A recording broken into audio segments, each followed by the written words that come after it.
Graham Potter has been given 2 more games apparently to save his job because, quote unquote, the next two games are unwinnable. Let's talk about that.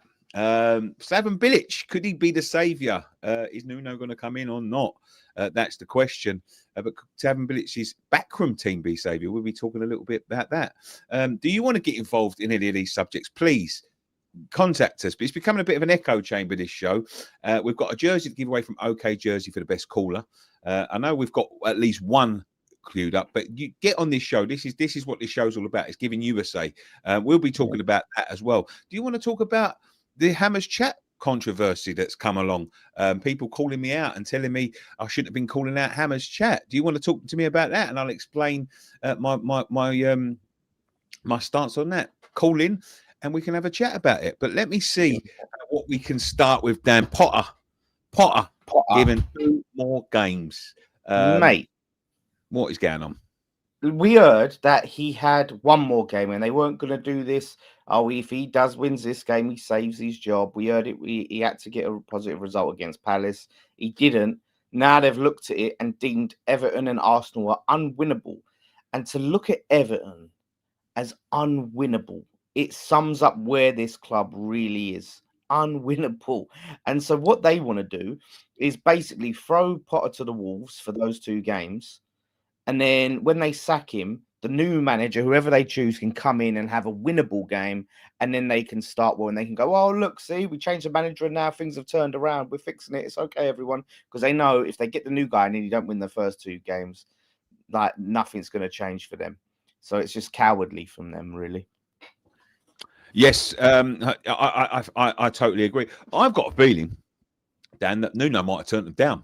And I've got a feeling that they ain't got a clue where they're going to go, if I'm honest. Again, someone's just mentioned it there, Dan. We can talk about your appearance on TalkSport with Simon Jordan again today, if you want to. As I said, get the link and call in. We have got a caller on the line. Let's get him in, Dan, and see what he's sidewards. I don't know what's happened here. I don't know. Is it Spider-Man? What's going on now? Wait, let's see. Oh, I see. There you go. There we go. Well, he's fixing it. So let's bring our first caller in there. So as he sorts his camera out, he should be good. There we go. Hold up. Oh no. There we go. Yeah. So Avram, welcome, mate. Listen, it was really good to meet you the other day at the protest. And real thanks for coming on. No, it was really good. And I just want to first of all say that was probably it felt like an away day. And what I mean by that, it was the most West Ham I felt in that stadium since Seville. And it was just lovely, seeing like-minded fans coming together and just all uniting for one cause. It was brilliant. I thought the turnout was brilliant, especially for the first protest. And it can only get bigger and better from here. That's what I say.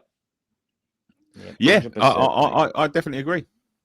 Go on, mate. What you make of this Potter then? Obviously, they're giving him 2 more games. They know they're under pressure.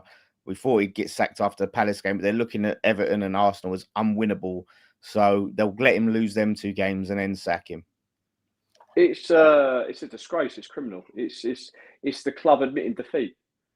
Now, I believe that if they had a deal with Nuno lined up, I think Potter would have been sacked this morning, and I think he would he'd be announced. But I think the facts of the matter that he wasn't announced speaks volumes, because what the club normally does is gives them an easy win, a knee-jerk reaction, sack Potter, get Nuno in, and it gives them a fire blanket at the end of the day, doesn't it? Yeah, well, that's it. I mean, there's still talks and speculation about Slaven Bilic coming back with Nolan, Noble, and Julian Dix, I think it was. I can't remember if James Collins was a name in there, but basically bringing back all the fan favourites with him as a backroom staff. What do you make of that? See, it'd be brilliant. Like, it's very romantic of Slav to come back. You know, we as West Ham fans, we all love Slav, really, let's be honest.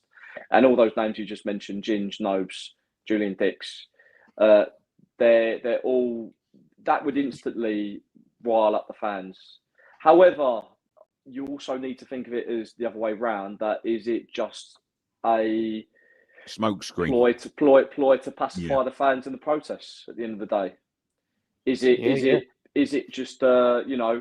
And the fact of the matter is that by throwing the 2 games, so to speak, and bringing, say, Slav in against Brentford, is it going to be a ploy to bypass and get people in on the boycott, which is already, you know, gained massive headway?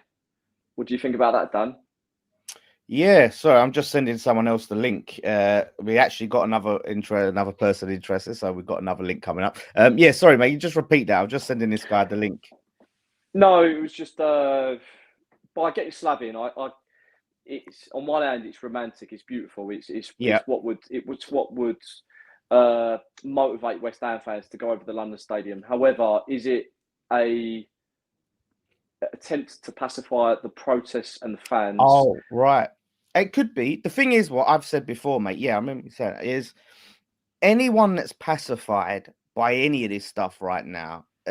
I hate to be rude, but you're an idiot. Like, if rumors of Slaven Bilic makes you go, oh, we don't need to protest now, they're bringing in Slaven Bilic. If they even get Slaven Bilic in and you go, well, we don't need to protest now, they've got Slaven Bilic. If they got Jurgen Klopp in, we should still be protesting because, like I said, there's nothing that Sullivan can do that can convince me that the last 9 years was all just a big mistake and now he's going to be turning it around to be the owner of the world, the best owner in the league and all this stuff. He is not capable. We've seen him time and time again. We've got a good sample size. So it doesn't matter who we sign, who we bring in as a manager. Protest has to happen until he's gone. Yeah, 100%. I'm going to let me chime in a little bit here. Thanks, KG. They are well and truly right now got their backs against the ropes because I have never seen so much PR shit come out in short succession. You know, let me just talk about what's happened today. So we've got David Sullivan's missus now tweeting out people and absolutely damning people for daring to question David Sullivan's his loyalty to the club or his passion to the club, or saying he's as hurt as everyone else is. PR stuff. We're going to have to read that, Nick. We're going to have to let people. Yeah, we'll read it. We'll read it later in the show. We'll read it later in the show. Well, after I say your piece, and I'll read it because there's no point waiting until fucking later, and you're talking about it now. Oh, sorry. Yeah, okay. So and now we've got basically PR stuff coming left, right, and centre. The statement before the protest.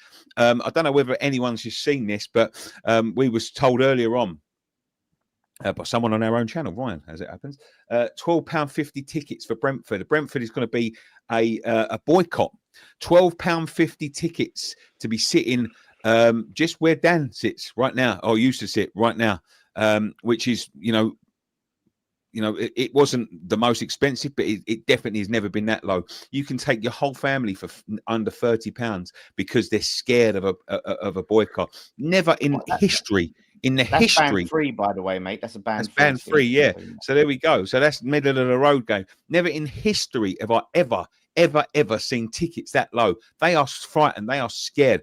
They snuck in the bowels of cars the other day because they didn't want to be seen, because they was worried about it. They are on the ropes, and this is just going to grow and grow and grow. And I tell you what's going to keep on making it grow and grow and grow is the fact that the mainstream media are not taking their shit anymore. The people that have been ironically sticking up for them are now sticking the boot into them because they are seeing exactly what we are protesting about. I think the people that have organised the protests, Hammers United especially, Crossed Hammers that organised the 2 big protests the other day that came together, I think they've made their points brilliantly. And I think that statement that they released, that what was the word?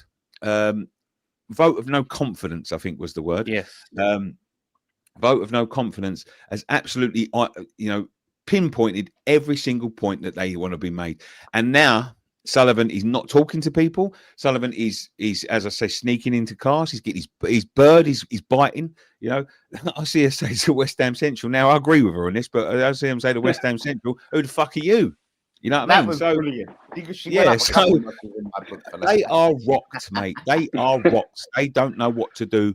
Yeah, exactly. John says boycott the £12.50 tickets, folks. I'll tell you what you could do if you've got the money. Buy a couple, buy 4, buy 5, buy 6, buy 7, buy 8, and the kids for a quid's one, and just don't fill the fucking seats. Leave them empty. Leave them empty. Yeah, like nullify all of their plans. Yeah. Let me quickly read this thing, and I'll get Avram's. Have you seen it, Avram? The what she said. The tweet. I don't know. Yeah, it she done an Instagram reply. Yeah, I she was on Twitter. She popped at West Ham Central, but this was interesting. Like, I mean, she was right. Who the fuck is West Ham Central? But she goes, tell David. And she's right. She's right. She's right to say she's that. Right in no that one really regard. Even a broken clock's right twice a day. Yeah, exactly. But this guy Ryan on Instagram said to her on a comment, tell David to leave West Ham. We are ruined. And she replied, he works his ass off and gives a shit about the club. Spent a fortune on players and managers. There is no exact science to guarantee results. When David Sullivan and David Gold left Birmingham, the fans were thrilled. Within 18 months, the new Chinese owners ruined the club. That's not really a big endorsement for David Sullivan, but be careful what you wish for. He gives a fuck. Until you walked in someone else's shoes, no one the grammar's terrible. No one can a true comprehension of all sides and dynamics. He's just as devastated as you, believe it. And the guy replied as she went, I see your point of view. Watch this space as things will change. Don't lose faith. There we go. That's from Sullivan's Gold Digger Bird. Oh, alleged. Avram, what's your thoughts on that, mate? Well, it's a damn indictment. First of all, to say that they cared about Birmingham City when they sold it to essentially criminals who almost took the club in Birmingham City into solvency. And Sullivan only probably cares or gives a toss because he's losing money, and that's really, he's money motivated. We all know that. It's I'm just happy that she's rattled, and I'm happy that they're rattled because it shows to us, like Nicky was saying, that we're doing our job. Yeah, I think the thing is, what that does is that gives him accountability. That is his missus saying that. You know what I mean? Like, the people can point back to that in 6 months' time, a year's time. If we go down to the Championship, going, where's the fucking change then? Your bird said it was going to change. Where's the fucking change? Yeah, and that is, you know, that is a stupid thing to do from her point of view. A stupid thing to do because he's stuck him in it. You know what I mean? Like, his kids used to stick him in it all the time. Yeah, but they're kids. This is a fully grown woman. You know what I mean? And I see a little bit about her. She, you know, that woman has had a sad life, a very sad life. It's very upsetting what happened to her as a child. And she was saying that her mum wanted to sell her into the sex industry, which is really upsetting. It's not that upsetting when you think to herself what she's marrying into. You know what I mean? So, you know, that just shows you what sort of woman that she is. So don't listen to a word that woman says because she's talking absolute nonsense. It just shows they're rattled. Yeah, they're rattled, mate. The fact that he's, like I said, his missus is coming, his fiance's, you know, coming out swinging at people and losing her head and replying to West Ham, who the fuck are you, and all this stuff. It shows, mate, they're on the ropes. And this is what I'm saying. They was on the edge before the protest even happened. Now protest 1 is that. This is just the first one. And you got boycott, and you got protest 2, protest 3. Like, honestly, mate, something is happening. So for someone to say protesting does nothing, what's the point? Nothing's going to happen. You're seeing signs there. And the fact that like I said, people are referencing on there, you know, that I was on TalkSport with Simon Jordan talking about the protest shows the protest was a success. So people can sit there and go, oh, should have been more numbers. What we should be doing, what people should be doing now, right? I don't want to hear from Ampika. I don't want to hear from Ampika. I don't want to hear from Jack Sullivan. I don't want to hear from Dave Sullivan. I don't even want to hear from Vanessa Gold. I don't even want to hear from Karen Brady. I want David Sullivan himself to come out and start answering fucking questions, because that is what the man deserves. David Gold used to do it. David Gold, God rest his soul, he's gone now. But he used to do it, you know, even if he was getting sort of criticised and that, he used to come out and he used to at least try and talk to the fans. When is the last time you've seen David Sullivan actually in front of an audience? Ever? When's the last time? Never. But, mate, the last time, Nicky, was when he decided to go on TalkSport and advertise our captain after we won the day after we won the conference. Yeah. And that, you know, all of his media buddies are starting to, you know, they can see that the bigger story, and they can see what sort of danger West Ham are in this season. There's a reason for the past 4 or 5 seasons that they've not turned on him, but they can see now that if they don't turn on him, they're in danger of being wrong, because he will go down with his club. You know what I mean? We saw a couple of weeks ago on his very show, one of his spokesmen, one of his lackeys that goes and pushes all of his agenda, come on here and say to us, do you think this team could go down? And when we both answered yes, he was fucking shocked. He was shocked. I wonder if he's as shocked now. Because Sean, this is that Sean?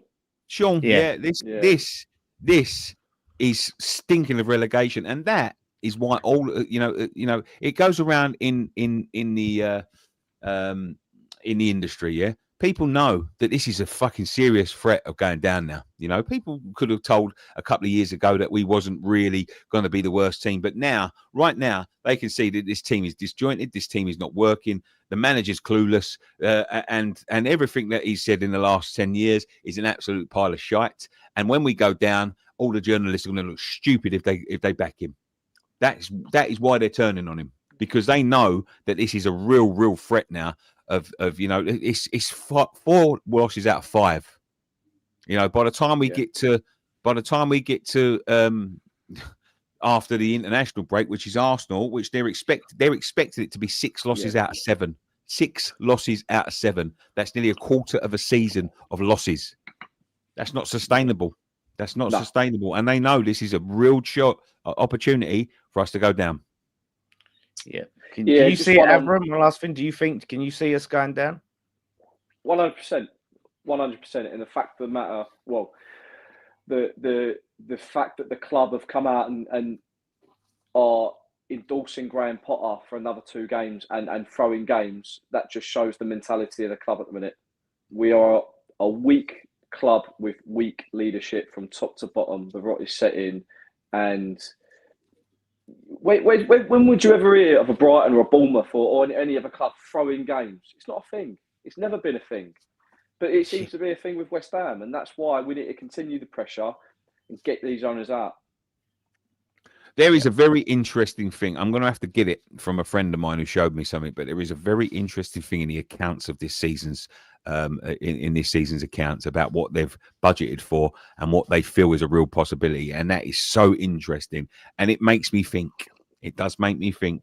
It's got my conspiracy hat on all of a sudden, but I'll have to get it because I haven't got it to hand at the moment, but I'll have to get it and I will show you maybe next week about what they have put in their company accounts about going down, players having to be sold on, etc., etc. But there we go.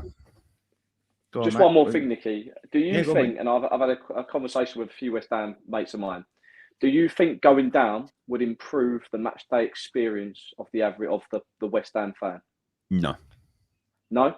No. Do you think it would cleanse the tourist base? I think it would. I think it would filter out a lot of the tourists and a lot of the people that have come along just to sort of like watch Premier League football. I think it would filter out that. Yeah. But I don't think they'd be replaced though. That's the problem. I don't think that would bring people back.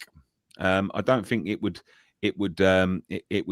make it any better as a match day. In fact, I think it'd make it worse.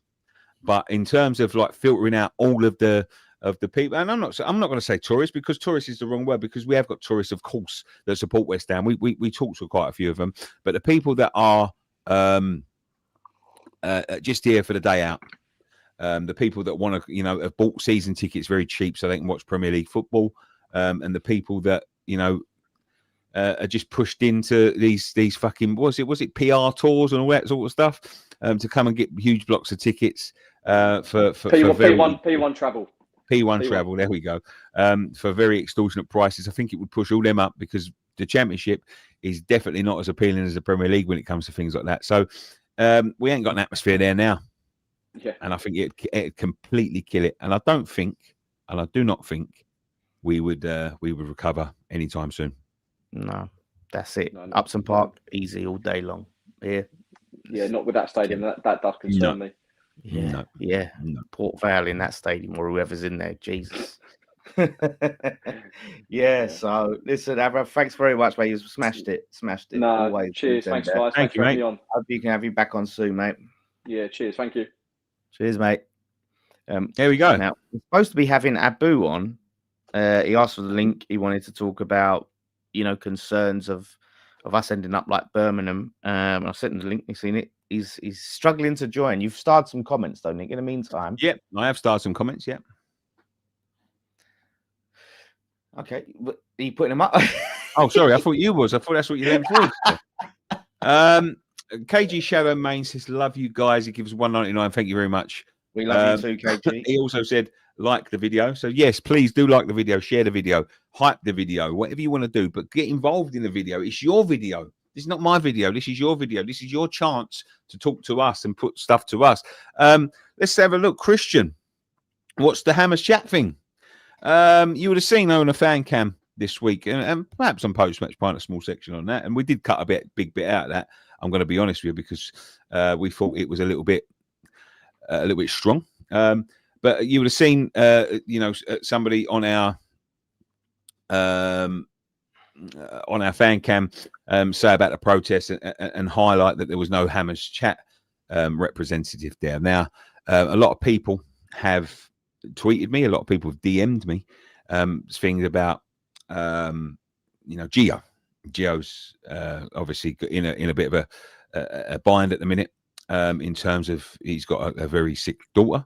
And let me just tell you this: when I said all of that stuff that I did on post-match pint, and when Nick said that stuff, I'm not talking about Gio. I'll just leave that there. I'm not talking about Gio. I'm talking about someone else that walked straight past the protest and attended a game that he doesn't attend many games these days, but he decided it was good to take a sponsor's day out and walk past the protest when they've been hammering it for views. Let me just put it that way. And that is what I'll say. Listen, I'm not trying to start a civil war. I'm just telling you what the facts are. And I'm telling you what people told me at the protest. I'm not trying to start any beef with any YouTube channel. I'm just telling you what people told me that they saw, And when people say it on my YouTube channel, there was no Hammers chat representative. There was no Hammers chat representative. What do you want me to do? He's not telling a lie. He's just telling you the truth. And Gio was going to come on tonight. Matter of fact, he couldn't come on. But me and Gio are very good friends. I'll just leave it at there. And yes, so I wasn't talking about Gio, and I'm not throwing shade at Gio. And Gio knows I love him. Gio knows I'm there for him. Me and Gio have spoken about things well outside of football. And I would never, ever, ever throw shade at Gio. He lives in Stoke. He's trying to save for a house. He's had to explain himself because people wrongly thought that we was talking about Gio. Wasn't talking about Gio. But there we go. There you go. There we go. Well, let's see these other. Right, you start these ones. If Lawless loved West Ham, he wouldn't be bald. Tell me I'm wrong. It's because I love West Ham I'm bald. West Ham makes me bald. I had a massive afro, right? And then West Ham, we just got Avram Grant in, and gone. So it's my love of West Ham that made me this way, mate. What's this? You lads see Brady is leaving at the end of the season, apparently. I haven't heard anything about that, mate. But I hope that's true. This is what I'm saying. Somebody give me a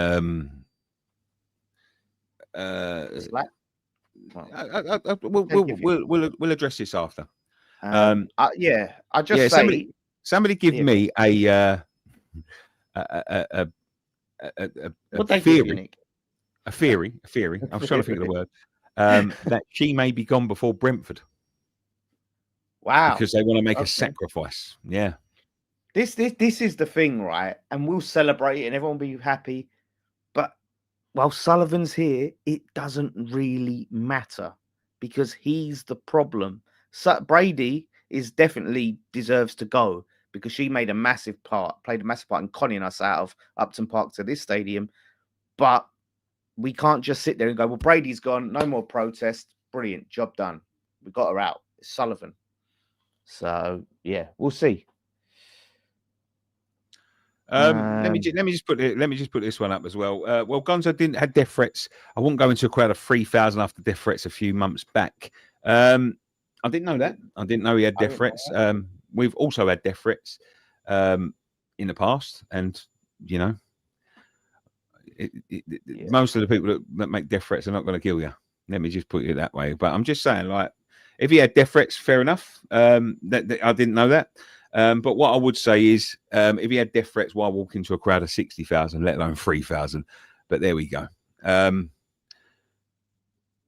He told he was not welcome. Why was he told? Out of interest, why was he told he was not welcome? Out of interest, because I'm sure everyone was welcome.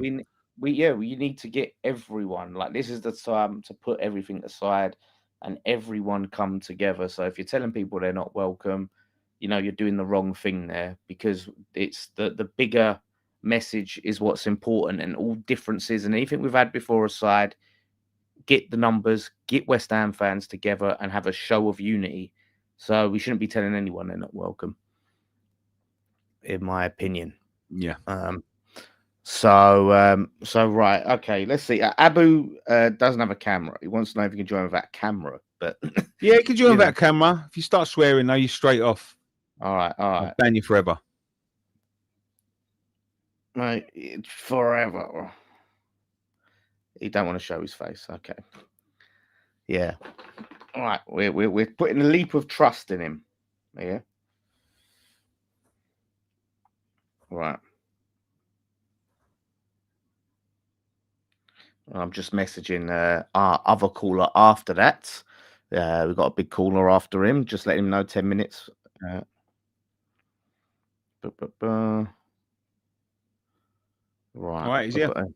Yep. Okay. If you add him in. Yep. Right. Abu? Hello, mate. How's it going, Abu? Hope you're good, mate. Yeah, I'm good. How are you guys doing?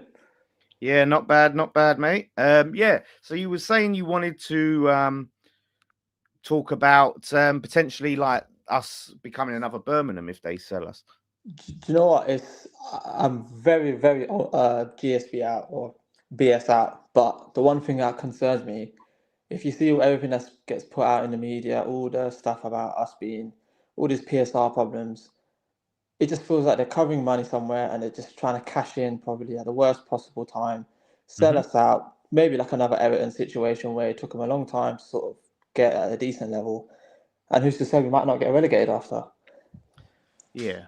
No, I understand that, and I said I did a thing with Simon Jordan today, bringing up that very point because I knew he mentioned that point before I knew it was going to come up, and as I said there, one of the big reasons we can't be, or it's unlikely we'll be another Birmingham, is because the stringent checks and tests that new owners have to go into before they buy a football club. Not just anyone can buy a football club. Even Newcastle, it took a lot for them to be able to get that over the line. So like, where some random Chinese billionaire, ain't going to be able to just walk in and buy us.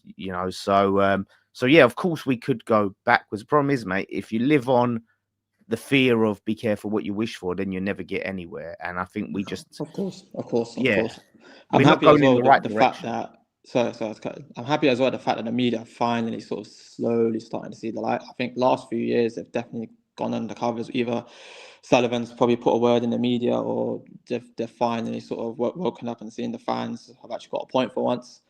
I think he's definitely running the football club in the ground. I think he set Moyes up to fail, especially towards the end. You don't give someone a contract 6 months before and then pull that away after 2 games. And I'm not saying I'm Moyes in or whatever, but you got to admit, like, towards the end, he was sort of set up to fail. We lost Mo Judas to AFCON, then Paqueta got injured, Bowen got injured, Ben Rama, the 4 hours got sold, and he was sort of left to fail at the end. What do you expect him to do? He did the same with Big Sam. He set him up to fail towards the end. And I sort of get to the point, obviously, he had to go, etc. And we got Bilic in. But that second season, the Bilic was tough. I know the stadium moved, but the recruitment was poor. Same again in the following season. And then Lopetegui comes in. It wasn't exactly Franz's first choice or second choice or third choice. And then we keep going for all these free managers. It's only a matter of time till it bites us in the head. And if this rumour's all right about Bilic coming in, I love the guy. I think he's done well for us as a player, and I think he done well in that last Upton Park season. But I don't think he's the man to keep us up. I do think we are seriously relegation battle this season.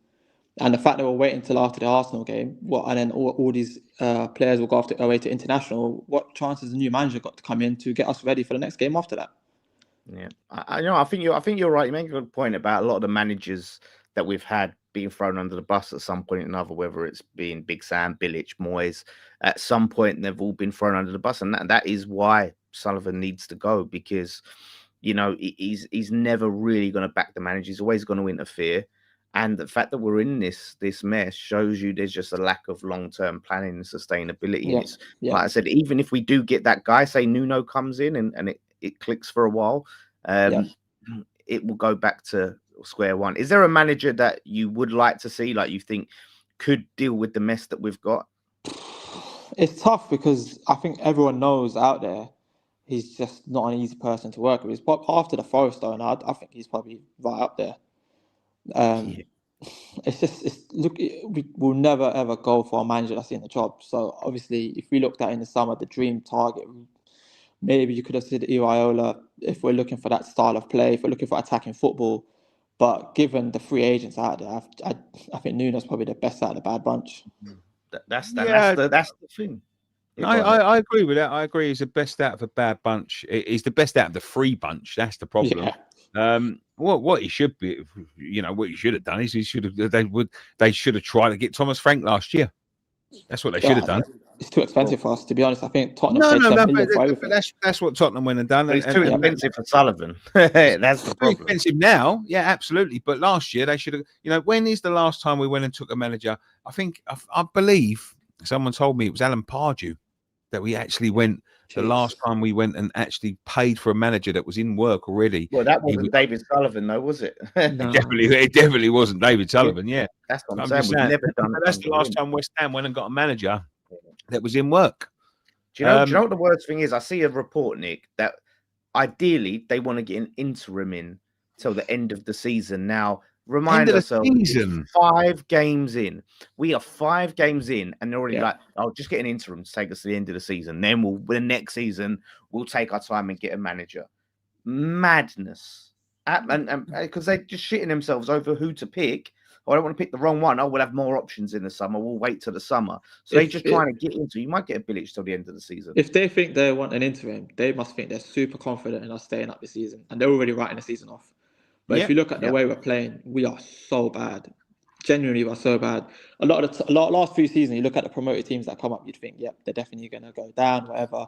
This season, a lot of the promoted teams, especially Sunderland, they don't look like they'll go down. They're playing every game with a fight, with spirit. And you look at us, we look disjointed. On the weekend, we was all over the place. We had Mavropanos as striker last 10 minutes. We went 5 at the back after scoring the goal. Yeah. I think the 3 worst teams are us, Wolves and Aston Villa, right? I kind of see Wolves a bit hopeless, but I look at Aston Villa, right? And you think right now they've won no games, they've scored 1 goal. However, they've got a very good manager there in Unai Emery, and you would think that there's a good chance he can turn it around with a settled squad. He just needed a little bit he needed some fresh players to come in. So, like you said, mate, Burnley, Sunderland, they all look better than us. Yeah, I mean, in the past, especially even last season, I think we were lucky in a sense where teams were just around us were a lot worse. Obviously, United and Tottenham had bad season, but where did we finish? 15th? Yeah. We finished 14th. Yeah. What did we get? 46 goals in all season in the Prem? That's poor. Yeah, and people talk about David Moyes as well. When we had David Moyes, he'd conceded a record number of goals by the time we'd finished with him. So, we need to pick a good manager. We need to pick one. But I do sort of agree with what Dan said. It'll be rinse and repeat. Whatever manager comes in, if he's good, he'll be good. Someone else will take him, and Sullivan will take compensation to have him. Say we discovered the next Thomas Frank. Yeah, someone like Man United come in for him. They won't be able to stop him from going, right? Yeah. But yeah, it will just be rinse and repeat. There's a common denominator here, and the common denominator is David Sullivan, and that is why David Sullivan needs to leave. Yeah. He needs to leave. If he had any love for this football club, he would sell it. He would sell it at a decent price. He didn't pay that much for it. He's been paying back himself dividends over the years and years and years. Which is entitled to do. You know, he does own the football club. He's been paying himself back interest on loans he's given us. Yeah. Let me just put this to you. Mike Ashley give Newcastle interest-free loans. David Sullivan was meant to have paid up the loans 10 years ago when he came to the stadium. We took out another loan recently, didn't we? Yeah, I'm talking about loans to himself. Yeah. You know, being charged at something like 8% interest per year, which is ironically more than the fucking bank. No, but that's it. He promised we'd be debt free. So not only do we owe loans to him, he's taking out more loans. So he's increasing the debt like to this day. So Abby's got a point. Before we go, Abby, anything else you wanted to say, Abby, before we do you know what? I think genuinely we're in trouble this season. Only God can save us right now. Let's just I really hope we can have as many protests as we can, because it looks like the media's on our side. I think I like the way it was previously set up for the weekend, where there's quite a few news outlets there, and I hope we continue it. Obviously, the club know that the Brentford games, you know, the protests there, they'll probably do what they do and make it as cheap as possible. But you know, if we can continue, even if it's games on Sky and if it's like a 5:30 game, I reckon more numbers will come. So I just hope we don't give up and we protest, and hopefully we get the club back to where it belongs.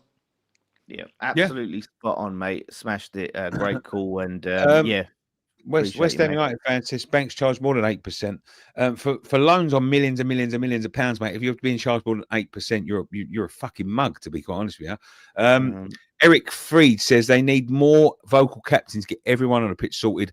Like, how can you have two guys running and everyone else walking when there's 15 minutes left in the game? I totally agree with that, mate. I am 100% behind you on that one. Yeah. Gonzo was on Football Focus broadcasting to the nation about the protest. I think he did his part. Let's listen to what Gonzo said on Football Focus. I think we can play the audio. 1 second. Let's listen to Gonzo.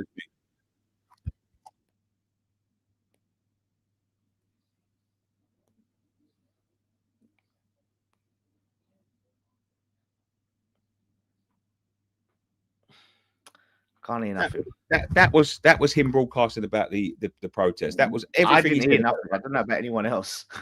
No, you didn't hear it? No. Shall I play it again? Nothing. Okay, all right. Let me share the screen. All right, and then we'll bring in our next caller in after that. Yeah, that was all good. Okay, all right. Well, so this is everything he said about the protest, right? So this is on Twitter.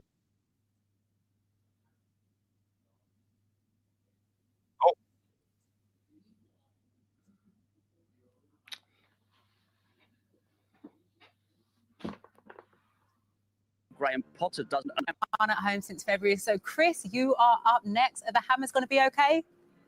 Well, I'm afraid I don't share Wolverhampton Wanderers' confidence, I'm afraid, Alex. The protests run a lot deeper than just any result which may or may not happen today.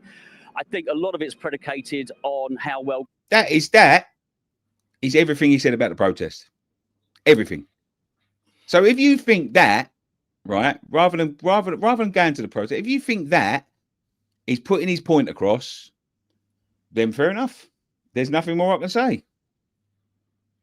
If you think that is enough, there's nothing more to say.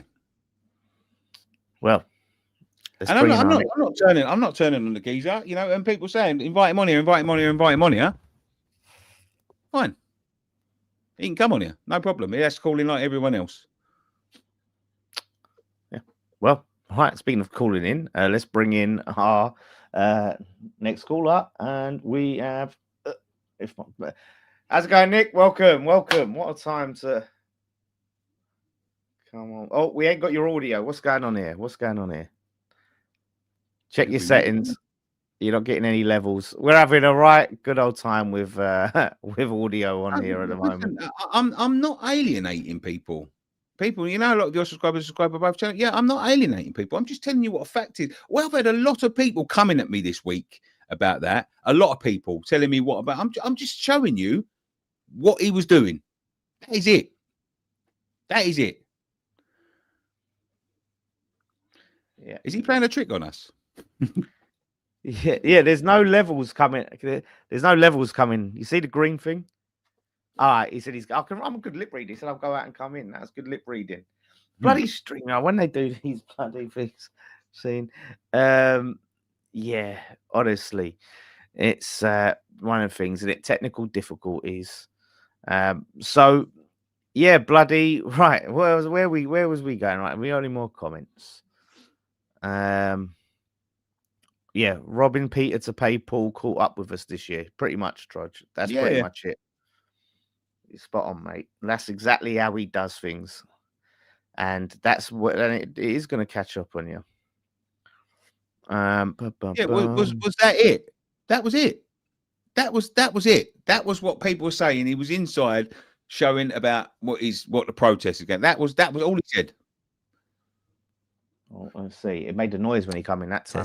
Testing. Yeah, there we go. There we go. Hello, lads. You all right? Yes, mate. Not too shabby. Not too shabby. Good stuff. Yes. Good stuff. So listen, obviously the headline of this is talking about Potter being given 2 more games. They see him as unwinnable, Everton and Arsenal. And if we could go down, but if there's anything else you want to talk about as well, mate. Yeah. I mean, well, the whole idea behind this, I suppose, if we weren't talking about West Ham, is that they want to give their new manager, whoever it may be, a soft landing. But we know that's not something that West Ham do. They're just trying to buy time. It's disturbing that they've even put that out there, that they consider Everton a game that we can't win. I mean, Arsenal, we've had 2 results away from them the last 2 years, haven't we? So how can they do that? Well, you know, we're second from bottom now because Villa won the other day, didn't they? And you're just going to give up 2 more games. I don't understand it. But what I will say is, great protest, the other boys. It was lovely to see you 2 there. And you've already touched on it, but I think feathers are well and truly getting ruffled, aren't they, in the Sullivan camp, based on the tweet that you went over earlier on. What that does tell us, unfortunately, is if you read between the lines, it tells you the defiance in the camp. She's kind of relaying, obviously, conversations that they're having. He ain't getting it. He's pissed off. He's upset. So I think that's what you're kind of getting from that, is he's going to double down. He's declaring war. You mentioned earlier on, Nicky, that tickets for band 3 in the Brentford game and that down to 12 quid. They're already doing kids for £1 as well that night. This charm offensive that they're rumoured to be trying to pull with Slaven Bilic, with a backroom staff of Noble, Collins, and potentially Julian Dix as well. I mean, that is nothing but he's declaring war on the protest on that sort of movement. But all this goes to prove is that nothing is going to change, is it? He's got not while he's here. He's got no intention of doing what does need to be done. I made a point on the show last night. Unlike sort of many of you, normally I would, but because of the 2 permanent managers that we've just got in Lopetegui and in Potter, I'm kind of relieved at the fact that they're looking for an interim manager, because I don't trust them to appoint a decent long-term manager. So if they can get someone in the short term, for me, I would prefer that, because I don't trust their choices. They don't really want us to be locked into anything like that. But yeah, I just think it's I just think we're definitely making progress, because you can see we know we've had the media blackout from them as well. So, you know, all the Claret and Hugh lot of scrambling, all the ice, even in the mainstream media, they don't really know what to report.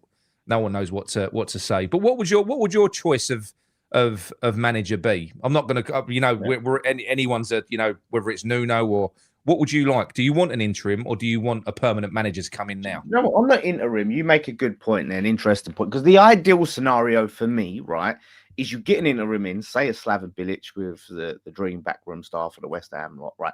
They keep us up this season just long enough, right? Sullivan fucks off at the end of the season. New owners come in, get to appoint a proper manager, and we go. Now that's dream that's dreamland, right? There's Yeah, no yeah. guarantee that could happen. But there is something romantic about Bilic and Noble and all of this stuff. Now, there's a chance for that to go very wrong and for them to hurt their reputations further at this club. But I don't think a pragmatic manager, while people look at him and go, well, they'll stabilize you, I just don't think it's enough to galvanize and rejuvenate the fan base at the moment. So a Nuno for me, I know you like him, Nick, and he is a good manager. I just don't think the timing and him coming in right now, how sick fans are of watching this team, he's going to come and be the spark that we need to sort of get our love back. He's definitely a good manager, Nick. He's 10 times better than Potter, right? 10 times better than Potter. But to play the football that he likes to play, do you think we've got the team to do that kind of sit back, absorb pressure and then counter attack? Do you think we've got the team to do that at the moment? I think we've got the players, Nick, under the right guidance. I do. Under all of that, I think Kilman's a good player. I think under all of that, Tadebo's a good player. I think under all of that, we've got the right and left back to do it. I think we could do it. It depends on the central midfield that we play. Fernandez came in the other day. Potsy's got to be playing. Potsy's got to at least be in the running for it. How he's got them going in pre-season like that, and then started the season with a midfield trio of basically rotating Souček, Rodriguez, and Ward-Prowse. Ward-Prowse playing 90 minutes in every single fucking game. I don't know where his head is. When you need energy, when we was looking at that game the other day, that Palace game, you need energy. Brings off Fernandez. That is why the boos rung around that stadium. That is why people were shouting at him. Finally, you don't know what you're doing, because Ward-Prowse, as much as he does have, he did have very decent attributes in what he can bring. One of them is not fucking energy.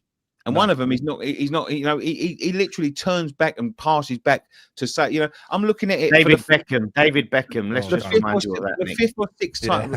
Dan, stop interrupting me, please. I'm fifth or sixth time, right? Well, fifth or sixth time in 6 games, that I've watched them, including the Wolves game. We're losing with minutes to go, and they're passing it between the 2 centre backs. Yeah, I can't, and Potter's standing there with his arms crossed. He should be chucking everyone. And yesterday, right, or Saturday, his plan to win the game was shove Mavropanos up front and put Lucas Paquetá at centre half. Could have been a masterclass, though, couldn't it? It could have fit to come off. Could have been. That weren't coming off. That weren't coming. He's long out of ideas. I think we've seen that the whole way through, though, with him with his in-game management. He seems to just panic. He panics, doesn't he? He was panicking when we was winning earlier this season as well. He started flapping around. He didn't know what to do. It's a feeling he's not used to. At Wolves, he was physically shaking. You could see him shaking. I know. But even in that game, the Wolves game, we're talking about Potsy. Look, he was a bit of a star in pre-season. He didn't even get any minutes in that game against Wolves in the Cup. No. So it's a bit of a disgrace, really, with him. He hasn't done himself any favours. I mean, a lot of people look at West Ham fans like we're hard to please. We're not really. We're not. We don't really ask for much. What all of these managers keep on doing is repeating the mistakes of the previous manager. Is what it seems. We got glimpses of not just Potts, but we got glimpses of all those. I always go back to it because it was a good bit of football. Do you know in pre-season that last 20 minutes against Man U? When he brought on we had Potts, we had Fearon, we had Guilherme, and you had Paquetá in the middle. It was really good to watch. Fluid, one-touch passing. Yeah, loads of energy. You never saw Fearon again.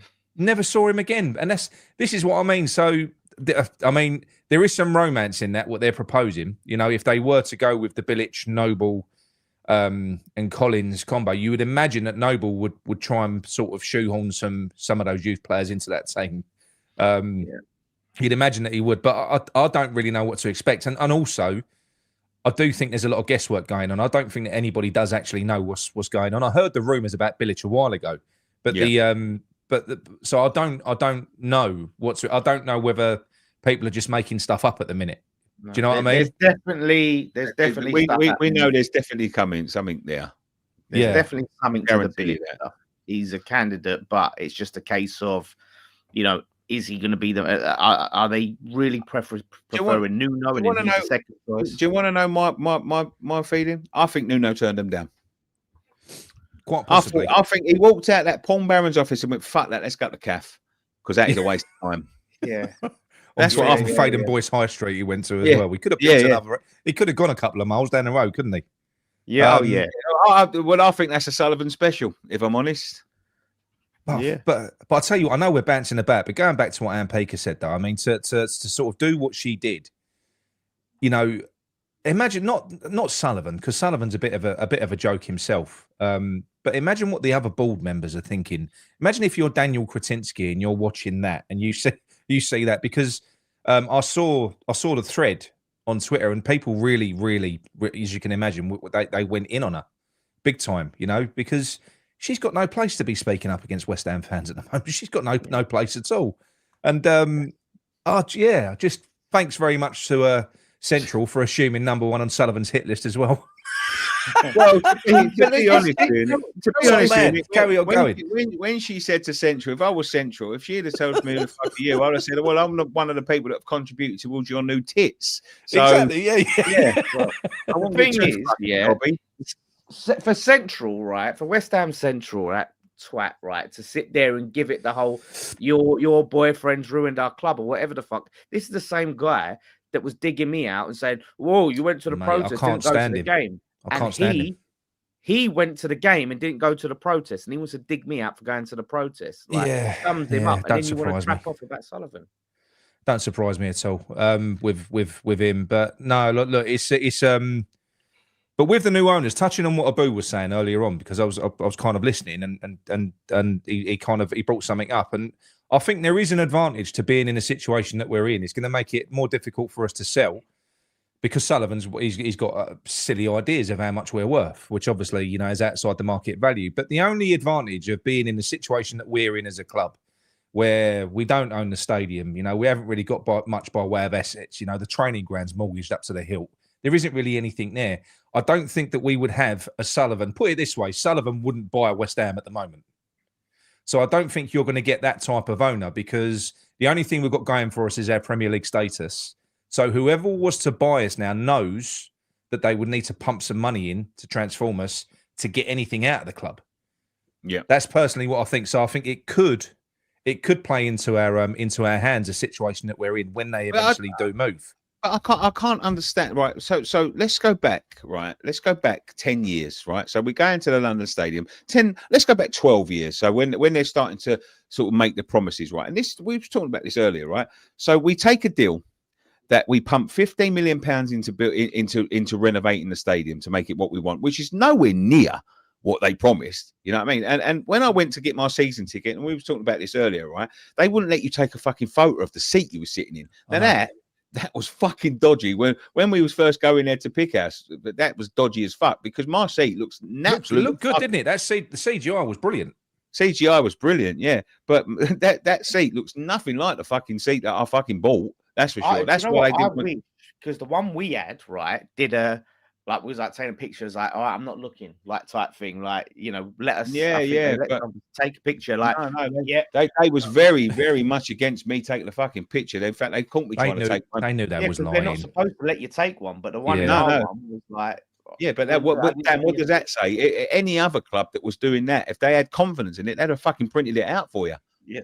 You know what I mean? And let you see it. That's what you was buying, right? So let's go back to what we've said, right? So all of this, you was there, Nick. I think you was there. You must have been at the same things. This is going to make us compete with Bayern Munich. As you said, we're mortgaged up to the hill. We haven't paid off the debt to him, which was one of the guarantees that we was going to be debt free by the time we got to that stadium. We still owe him more. I think we owe more now than we did. We're paying 8% interest, which I think someone told me it added up that he took a £30 million, something like that. So, you know, I heard someone say that's what the banks charge, not on millions of pounds worth of loans. They don't. 8%'s massive. That's huge. That's massive, huge amounts of money, right? So there's that, right? And we was talking about this, right? So when you talk about the revenue, people talking about revenue, right? He sold Upton Park for 40 million. Yeah, that's correct. Bought Max Kilman for 40 million. No, but let's go stadium to stadium. Let's not worry about it. We sold for Upton Park for £40 million. Right? We paid 15 to convert it. That leaves us with 25, right? Even if you go by the maths, we should have £5 million left. We ain't paid a fucking penny for that stadium. Not one.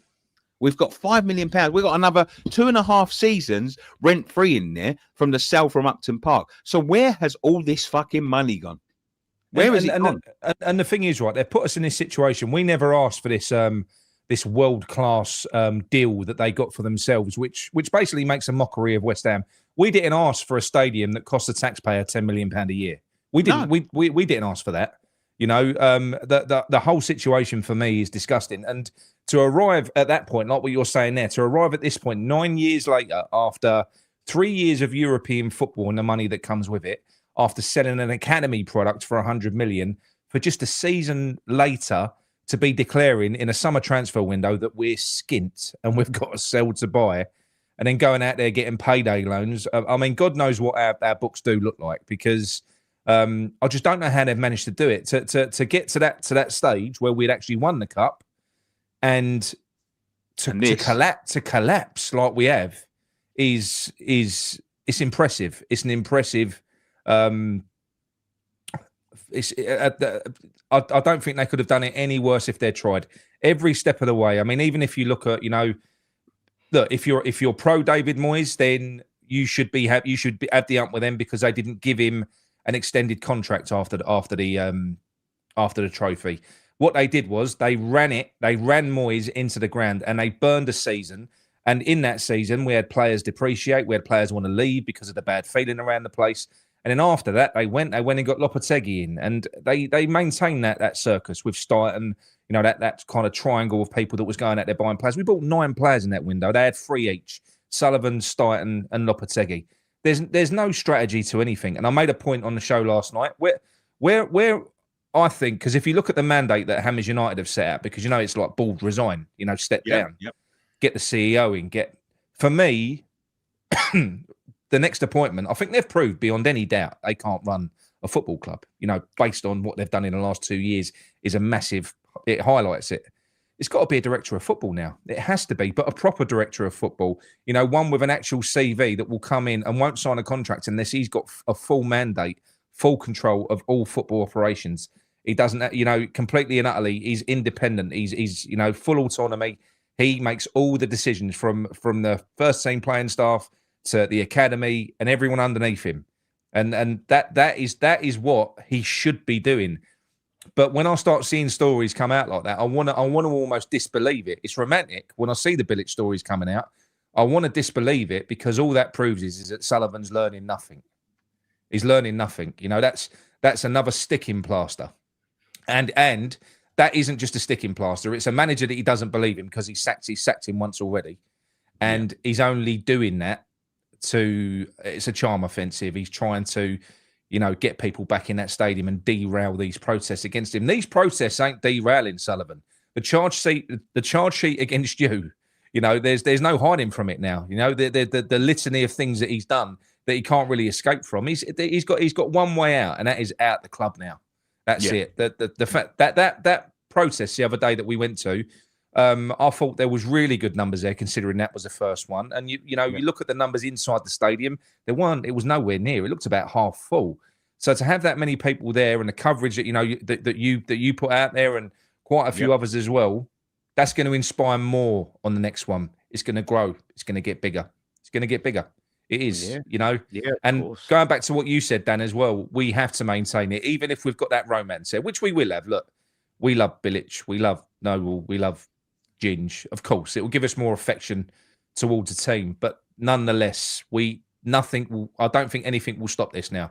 No, can't. You can support both. Like I said, people was there. They went to the protest, and they went to the game. We clapped the players as they went in. This ain't about the players. This ain't about the manager. As much as we don't think the manager's good enough, we're not protesting the manager, protesting the ownership. And like you said, mate, there's nothing Sullivan can do short of resurrecting Upton Park for me that could make me not protest. No. And we got to keep it up. Well, you look at what they've pushed you to this season, you know, giving your season ticket up, and many others as well. You know, I do know more people. I met me mate Mark there the other day. His daughter plays for West Ham, but she's on loan to Charlton at the moment. And he's been a lifetime season ticket holder. And he said up in his corner where he's always been, he said it was like loads of us, you know, friends, family. He said it's just me and Kira now. That's all it is. There's no, everyone else is gone. Yeah, there was 20 of us. 20 of us all went from Upton Park, right? We all got the tickets together and moved, so it was all in the same place. And out of 20, now after I've left, there's about 2 or 3 left, which is, it sums it up. And I said this on the show earlier, 29,000 reported in February. I bet you it's Upton Park capacity now that's left that stadium. It will be. Sums it up. And I said to Nicky the other day, never would have happened at Upton Park. No one ever left that gave up their season tickets based off a crap season. People never used to leave at 60 minutes either when you was 2 down. No, that didn't happen. But now, especially because, well, apart from anything else, I don't think it is just the fact that you know you ain't going to come back into it. The last home game that I went to was probably the most upsetting one, because up until I was a lifetime season ticket holder until 5 years into up until COVID. About 4 or 5 years into the stadium, and then I just cut it off. But I've been going back. I was doing roughly 10 games a year at home, and I was taking me boy there because we used to, something I used to do with my kids.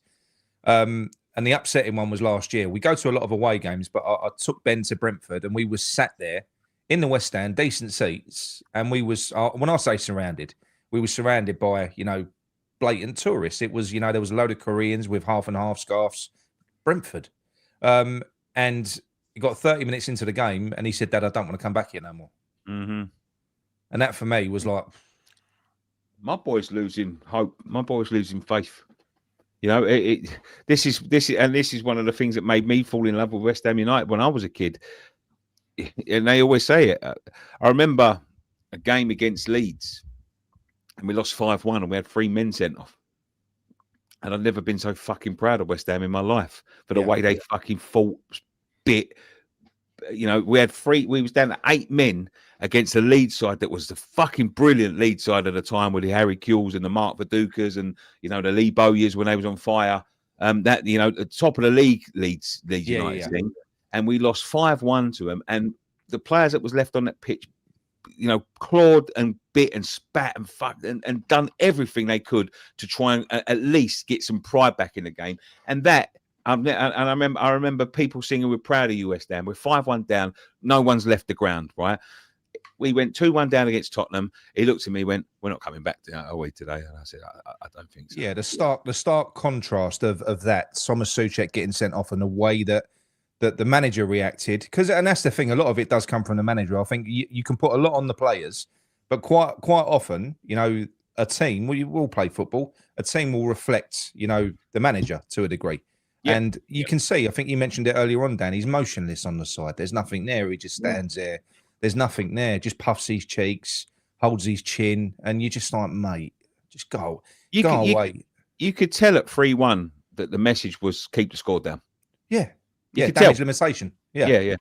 That's all it was. No, it's been a torturous period being a West Ham fan, but I did make the point yesterday. I do think we've got something to be grateful for, because I think Potter was always going to fail and it was always going to be miserable. But this has been a quick death, and I think that's good. Yeah. I do think that's good. I think because we're only 5 games into the season. We're only 5 games in. This could have dragged out till Christmas. At which point, it might still be, to be honest. Oh, don't say that. What if he goes and pulls a draw out against Moyes?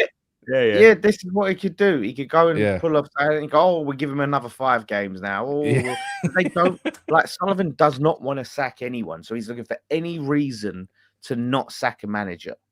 That's him all over. Well, if he wants to maintain these protests, keep him in. No. This is it. But they look at that as something to be proud of. Do you think that could be? Do you think that this could be a little power play by Sullivan? Because we know, Dick Swinging's all about getting the last laugh, right? So do you think it could be right? I'll show you fuckers, right? You're not going to fucking force my hand, yeah? Keep him in for another 2 games. We'll get rid of him after. They've already decided they're going to get rid of him. Keep him in for another 2 games. Let the cunt suffer for 2 games.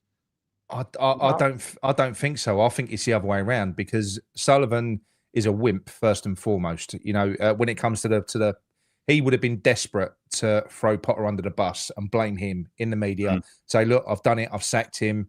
And for whatever reason, it hasn't happened. I mean, there is a board there now. He can't do things on his own. There has to be a vote. Yeah. So, has to be a vote. Yeah. And you would imagine that Sullivan's lost credibility with the board with his Lopetegui appointment, and Brady will have lost credibility with the board with the Potter appointment. So I can imagine that there's some disagreements going on behind the scenes. I don't know, but I think he would have been desperate to have a sacrificial lamb. What we've done, though, I think we've done the power play, Nick, because if this protest wasn't there, Sean Dyche would have been through that door already. I'm almost certain of it. Yeah, I think he would have been. I think he would have been in. But now they know they can't add kind of fuel to the fire, you know.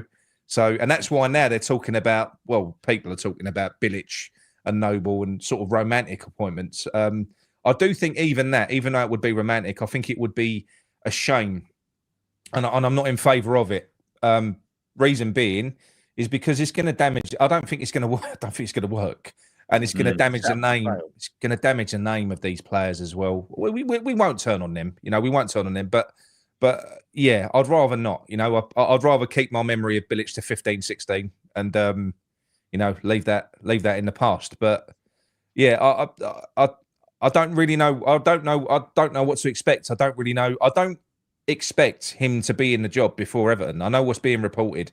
I do still think they're going to sack him, but I think that you're right, Nick. I think what they've done is they've negotiated with Nuno initially. I think what they've probably tried to do is maybe there's contract issues because they want a short-term manager. So maybe Nuno's gone, 2 years or nothing. You know, so I think they might struggle to get that interim bloke in. But again, what I'm quietly hoping is that in the background, Sullivan does the right thing.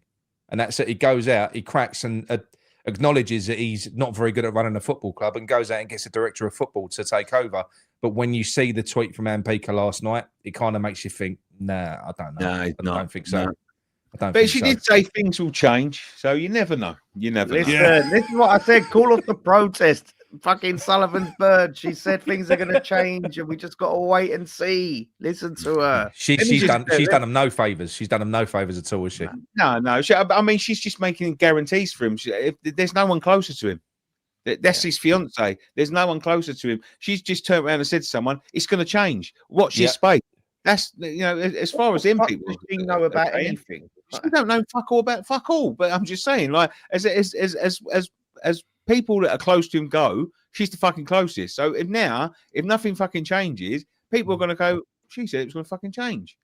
Let me just say before we go on a little bit more, 1,511 of you watching right now, hit that like button, hit that hype button, hit that share button, and get this going, because this is that's not the love heart, Nick. The love heart in the chat really pisses me off. You have to come out the live chat and press the thumbs up. Okay. That's a like button.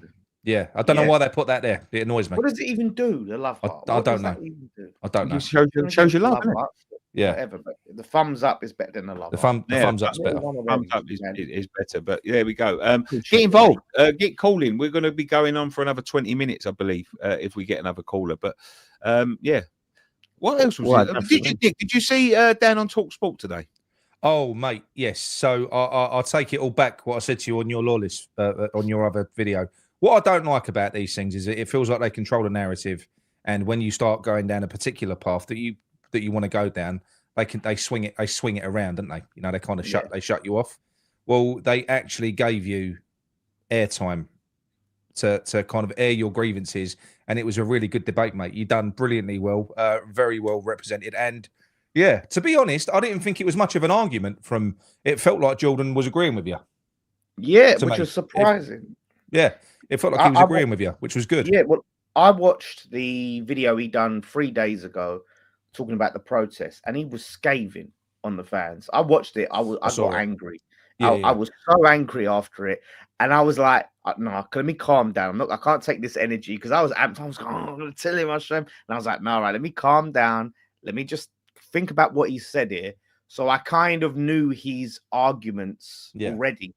So I kind of tried to preempt him at a couple of points, and like, I know where you're going. So be careful what you wish for. I saw that. Yeah. I knew he'd mentioned that on his show. So I was like, no, I'm not even going to let you get to that, because I'm very aware with Simon Jordan is I could say something, then he will come in and take and talk about careful what you wish for, but then take the conversation somewhere else. So I don't even get to address that.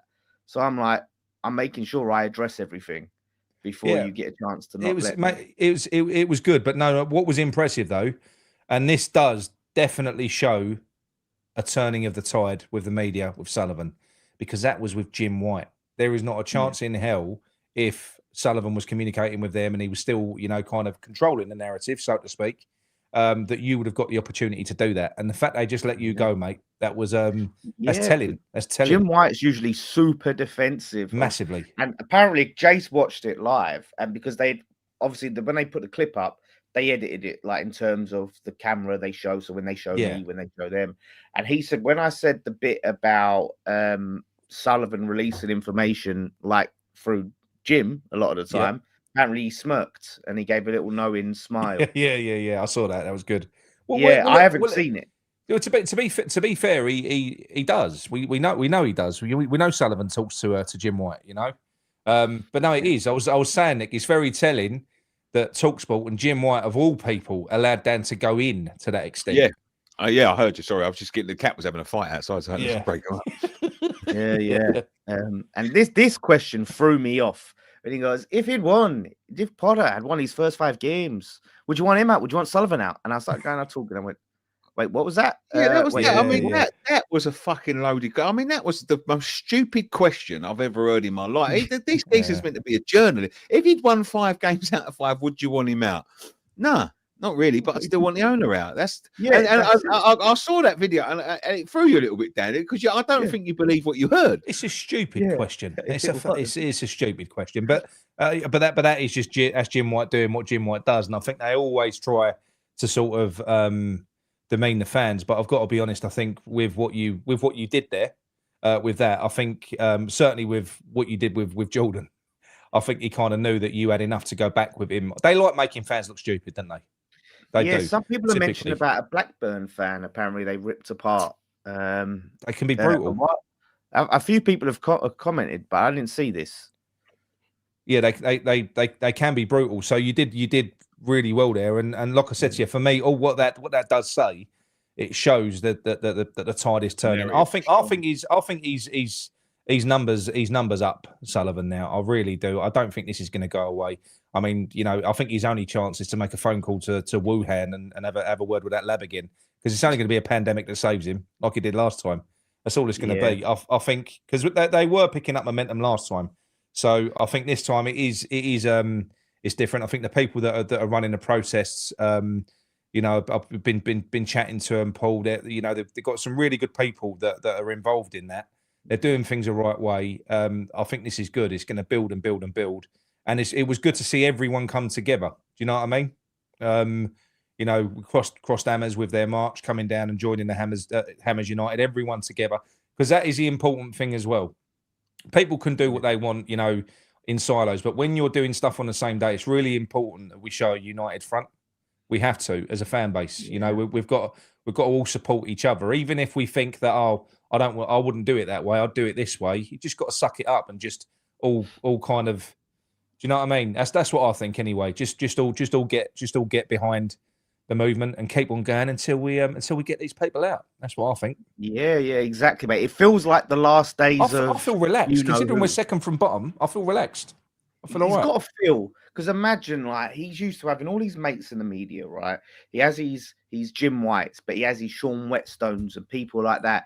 And he's isolating all these people because they're not being super nice to him at the moment. Yeah. He's got to feel so isolated himself, like it's everyone against him. And it does give the last days of you know who, World War II, how that ended. It feels very much like that. Days of Rome, Dan. Let's say that. Let's say Rome. It does. Yeah. It does feel like that. And I think you'll notice it more and more once those rats do start jumping. We're seeing it in the mainstream media. But once people that we know are in their pocket, all right, we know once they start sort of leaving the sinking ship, that's when you know it's going to be because it will happen. You'll see it. Yeah, so watch out for Sean talking up the next owner. Let's leave exactly. Yeah, Exactly. You know what I mean? Yeah. Like, No, he is. He'll feather his nest. He'll feather his nest. He will. Exactly, and that's what I said. You know, and this sort of starts to tell you exactly what sort of mindset they are in, Nick. I don't know whether you saw him the last time when Sean was on here, and he turned around and asked us, "Do we really think this team will go down?" And when we both went, "Absolutely, yes," he could not believe it. I know. He could not believe it. Well, this is they always operate on the premise that there will always be 3 worst teams. That's not going to be the case this year. You can't just you're not going to survive by default this season. No, you're not, because even Wolves at the bottom of the league, they're not a good team. But I don't think they've got the same problems as us. I don't think their manager's bad. I do think that they'll start to kick on and pick up points again. Yeah, there'll be a point in the season where they start winning games. Yeah, I don't think I don't think they'll finish bottom of the league. I think it's going to be, and when you look, I don't know about Burnley, but when you look at Sunderland and you look at Leeds, they're going to make a fist of it, aren't they? They really are this year. So I don't know. I think you look at our team. But having said that, right, when I keep on saying look at how unbalanced our team is, I'm saying that based on what we're watching. We all know that we have more than that. We know we've got Potts. We know we've got Fear, and we know the only issue that we've got, and it is a real problem, is up front. How we've ended up with them 2 as our only striker options, I just don't know. I mean, I said on the show the other day, if you go back to 2006, do you remember the striking options we had? You had like Ashton, Cole, Bellamy, Harewood. Zamora, yeah. It reminded me how mad it was, like the options that we had, and like we had so many. And that was it, wasn't it? After that, everything striker-wise.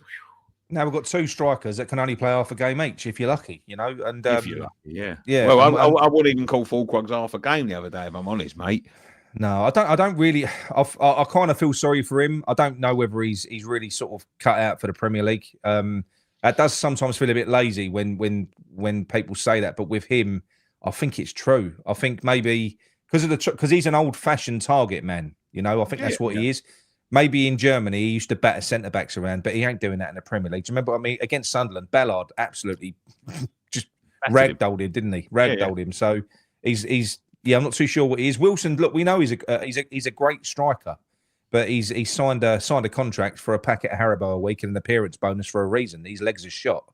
Yeah. So, I just think it's mad. I know we've got the young Scottish kid we're not going to be seeing him this year. That's not going to happen. Callum Marshall, that's another one. Why didn't he even he weren't even on the bench the other day. Yeah, this is it. Makes me sick. Like, it really makes me sick that he's conned us, like the owners conned us to get to this stadium. He conned us. He talked up using the youth a lot, and then he used them all through the preseason. And Potts has been nowhere to see. Marshall's been nowhere to be seen. I think Skulls has a tiny cameo against Wolves, if I'm not mistaken. Yeah. Earthy, nowhere to be seen. Like Orford, like all of these youngsters, no sight of them. And you're looking at players that are playing, and you're thinking, could these youngsters do much worse than the crap that you keep putting out every week? Well, I mean, Crystal Palace the other day, Dan, you're 2-1 down. Arguably against the run of play at the time, right? And you've got players walking around. And that is something I cannot forgive.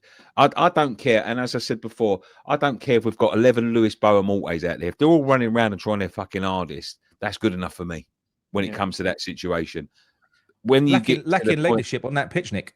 Yes, absolutely, mate. Lack of a captain, in my opinion. This is it. When Nick said about us not being hard to please, what we really want to see, the minimum we want to see, is just players putting in effort 100%, on the pitch. 100%. A team that works hard. Don't have to be the most flashy tick-attacker passing team, moving the ball, super attacking. But if they're working hard, we saw it against Arsenal, right? We didn't see a lot of the ball. Guess what?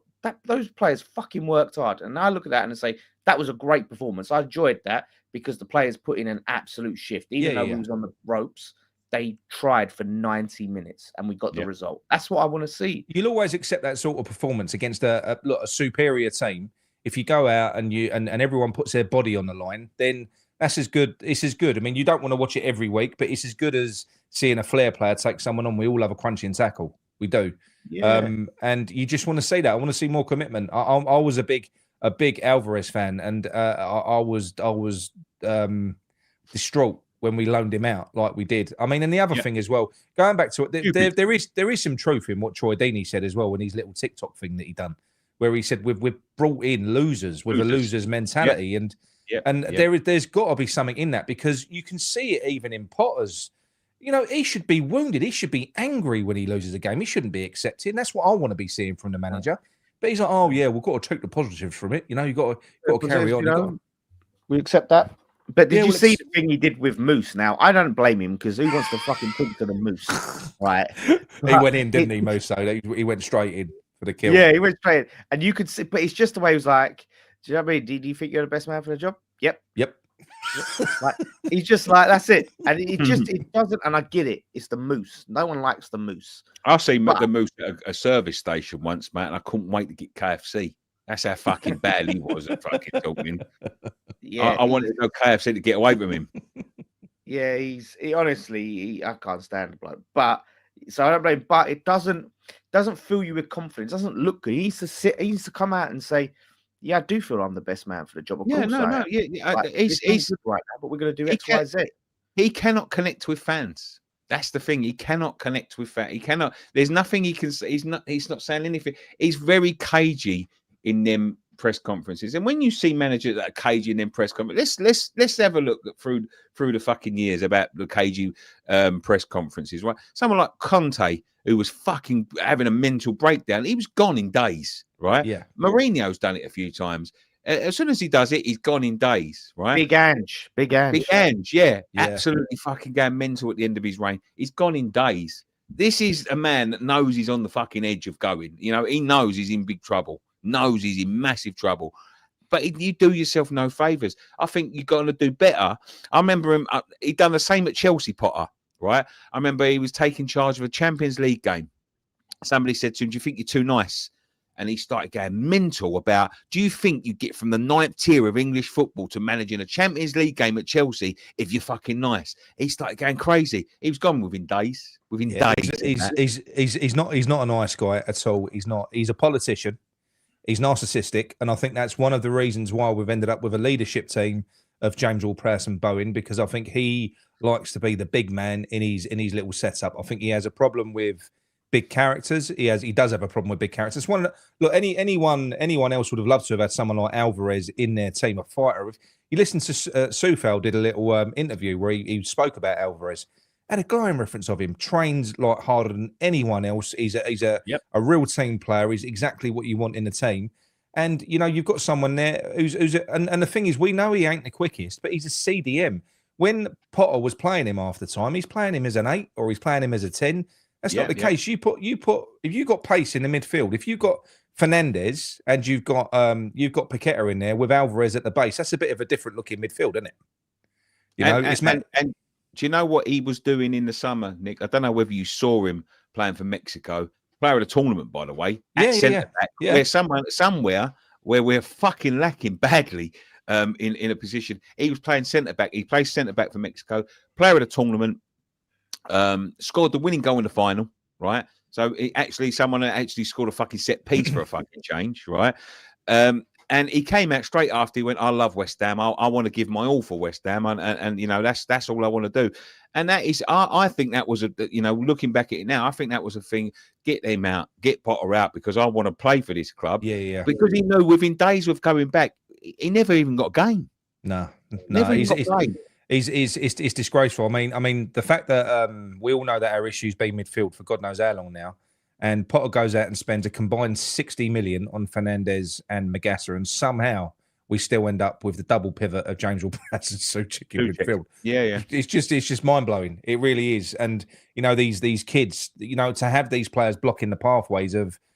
I'm not being funny. Some of these kids, if you look at the talent that Fearon's got, and if we're going to struggle this year, I've said this already. The fans would be a lot more forgiving if you had a few kids in that team. I'm not saying you can put a full. Of course, you can't. You can't have a team full of youth players. You can have a couple in there. You can scatter a few in there. Have a development season. You know, imagine how good Fearon and Potts will be, but maybe not under Potter, because I think we saw. If you go back to when I insist it was a PR stunt when Potter first come in and he put Scholes in at left back, he had no time at all to have a look at the academy. That was, academy of football. I'm playing the kids. I've said it in my press conference. Who's the best? Can he play left back? Yeah, I'll put him in. Well, you saw a fearless Scarles come into that team, play really well. He got worse throughout Potter's coaching. Basically, he literally went backwards, because if you think about it, right, he's been here for 9 months now. Think hand on heart, what players has Potter improved? He hasn't. There isn't one. I can't think of one that was here. Like, the thing is, I can't even say Paqueta, right? Because I put that down to the case and everything that he had over his head. So I can't say Potter coached him to be a better player. McKillman's got worse. He's worse under Potter than he was under Lopetegui. Much worse. Debo ain't even making a fucking bench these days. 40 million good. Well, and Wan-Bissaka. Look at him. Well, he devised. So last year, the only 2 players that we had, you had our hammer of the year and the other, and a runner-up. You had Wan-Bissaka and Bowen. Our 2 standout players. He fixed that. He devised a game plan with this 5 at the back that made both of them look crap. Play Bowen out of position and put Wan-Bissaka in an area where he don't feel comfortable. So he's useless. But what I do think should be a bare minimum for West Ham, especially now. Do you know what? A manager has got to have character and personality. They've got to have going back to what you said, Nick, being able to connect with fans. That's a massive part of the job. It's a massive part of the job. They've got to have a personality, even to connect with your team. What happened to just having those? Do you think Harry Redknapp was a master tactician? I don't think so. No. He just used to be able to motivate players. Do you know what I mean? He knew a good player when he saw one. And I want someone like that. I want someone that can motivate not just the team, motivate the fans, maybe connect us all again. It's difficult because we're miles from the pitch, but just someone like that. Not this. No more boring characters. I've kind of. Because they've got to do something quick, because as you said, Dan, we're probably approached or exceeded the capacity of Upton Park that have now left the London Stadium. We can't keep on hemorrhaging fans. We can't keep on hemorrhaging them. Do you think that he may make a sacrificial lamb of Karen Brady? I hope so. I think she's obviously the one that could go, and she had a face like a smacked arse the other day in that stadium from the off. She really did. She looked very... Very she had to fucking lay on the the floor of a car. I don't think she's ever. I don't think she's done that in a couple of years. It's the hardest she's worked. Hardest she's worked for a couple of years. What, though? The one thing I did say earlier, right? How great if she goes, but nothing changes as long as Sullivan's still here. There's one thing, right? If she goes and Amanda Staveley comes in, that gives me some hope and optimism that she's gonna do a Newcastle on us. Like, she works with these, big oil barons and people like that. That's what she does, right? And I would start to feel like, maybe if she comes in and moves on the cards, as in a takeover. That's takeover. Start to initiate that. Now, I'm not going to stop protesting because she comes in. Once he's gone, then you stop. Yeah, you got to increase it because the thing is even more so. So these talks of new owners and this, that, the other. Well, it's even more reason to up the ante on these, because look, we know a lot of it's a sticking point is Sullivan's valuation of these of this club. We want it to get to a stage where he'll just just take the money and leave. That's what we want. And I'm sure we will get there. I mean, look, crying out loud. I mean, the geezer's like 70 odd years old. How much money do you need, mate? How much stress do you need? Just sell up and go. You're done. You're done. He ain't going to recover it. He's not going to win. He ain't going to win this battle. He's not. No. What? I don't know why he puts himself through it. He clearly loves being around this new bird, right? Go off to an island somewhere, be with her, collect your bloody massive profits that you've made off the sale of the club, and live out your days a happy, stress-free man. Not that he deserves that, but that's what he can do. No, he don't. He don't, but I will just be happy just to be rid of him from this club. Not seeing him sat there, like in his royal box, just because I think that's the only way that we're going to start to heal as a club is when they're gone. When they're gone, we might start to heal. I don't think you'll see a massive influx of fans that have given it up come back straight away. I think it will take time, but I do think that we can get it back with the right. It's going to be like the end of Return of the Jedi. If you've seen Star Wars, when it goes and you see all the celebrations of everyone, hey, I think that there will be a street party. You know, I think there will be when Mate, we got to organise a I'll party. pay for it. Don't worry about it. Yeah. Right, that's on record. What's the date today? 22nd of 9th. Nikki's committed to pay for a Did party. Nicky get to see the Martin Allen fuck off video? Was it as bad as it sounded? Chris told me about this. No, I didn't. What was it? What was that about? So apparently, Martin Allen come in. I shouldn't laugh because it ain't fucking funny, to be quite honest with you. But Martin Allen come in and he basically told all the protesters to fuck off. Oh, really? And I just turned around and went like, well, I can't contest to that because I didn't see it. And the guy couldn't find the video on his phone.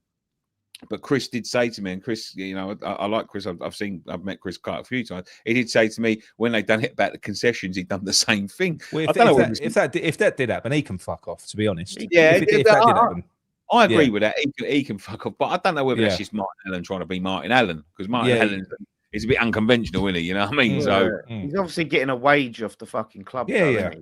Like, Sullivan. Like, 100%. You have got an awful lot of people that are in the pocket. As you alluded to before I come on, and I do think that it's what you're gonna get, unfortunately, and like I said, you will start seeing rats leaving a sinking ship at some point, and that will be the real key indicator, especially around the West Ham world. Once, because they will, like you said there with Sean Whetstone, he'll be out there the minute he catches wind that the end is near. You'll see him. And they're all doing it in the media, aren't they? Like we said with Jim White earlier on. It's lovely to see. It is good to see. But that is what I said to, and I said this to. I think it was the first call of Avram. Is the thing is that every year we've heard the media. You know, I've been talking to Jeff Stelling, and Jeff Stelling, you fucking. He drives me fucking mad. That bloke. Ninth in the league.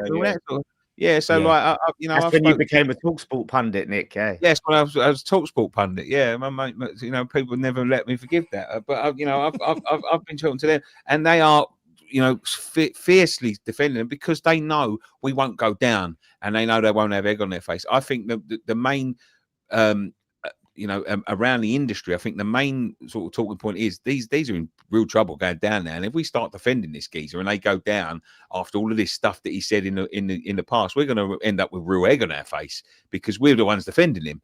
And when I look around at the media now, it is rats leaving a sinking ship. You know, get him out. He's not going to be relevant next year because he's either going to be gone or his team are going to be in the championship. And there's nothing we can fucking say to appease these people anymore. No. Yeah. That's it. And I think, it's a case of I think a lot of them are coming to the realization that it is as bad as we say. And then looking at it and they're going over there and going, wow, like West Ham are still in this situation. I've got to find these details in the yearly published accounts, these few lines that they've put in there because they are worrying. Well, that's going to be interesting when that does come out. I'm going to get them because I'm going to show you because they are the lines in that about relegation and real, recognizing the threat of relegation and what will happen if we do get relegated. Start to make me think: is this 2010 all over again? Well, there is a conspiracy theory out there because, as we all know, we can only imagine what the books at West Ham actually look like. And the last thing that Sullivan's going to want is for someone to be looking through the books. And when the IFR, who are clicking into gear, the regulatory board, once they get going this season, they're doing their prep work now. But next season they're going to be targeting Premier League clubs. So putting your tinfoil hat on, does Sullivan want to? Does he want to? Would he take relegation to avoid that? I don't know. I can't imagine he would. But going back to what you were saying, Dan, about the they can see it now, mate. That's what's hit me hardest. We know what it's like as West Ham fans. We've all got Arsenal mates, Tottenham mates, Chelsea mates. They rip us whenever we lose or this, that, the other. Mate, I'm getting none of that now. I'm getting sympathy. Yeah. Even from Tottenham fans. It makes it worse. It makes it worse. Like genuine, sincere. Oh, you lot are screwed, didn't you? I'm like, mate, that's when it really hits you. You're like, shit. Yeah. We are bad.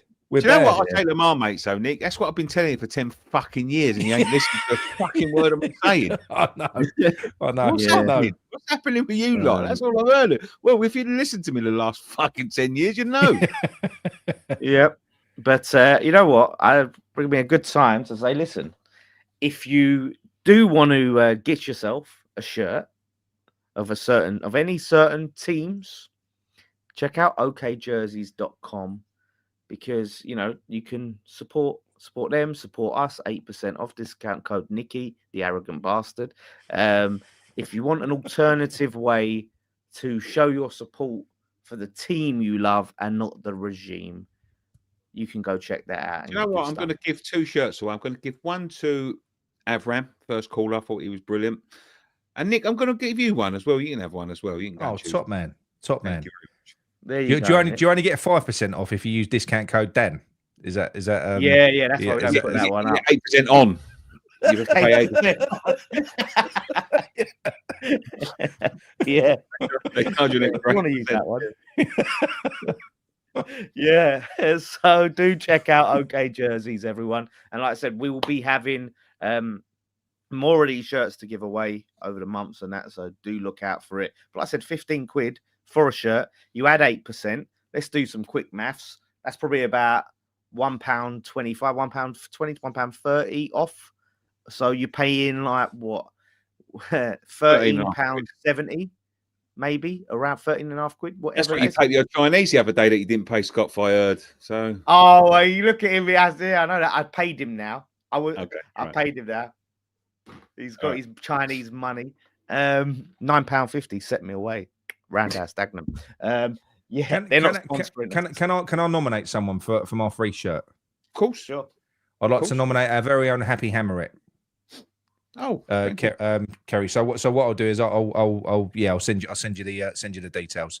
And, so what we'll do, mate, is that we'll give you the link and you can order it for her. Oh, lovely stuff. All right, good stuff. No worries at all. Thanks very much for coming on, Nick. Thank you very much. No worries. Good show, chaps. Thank you very much. Mate. Speak soon. Appreciate it, mate. Speak to you in a bit. While we have got you all here, 1,606 of you, please leave the like button, the thumbs up button.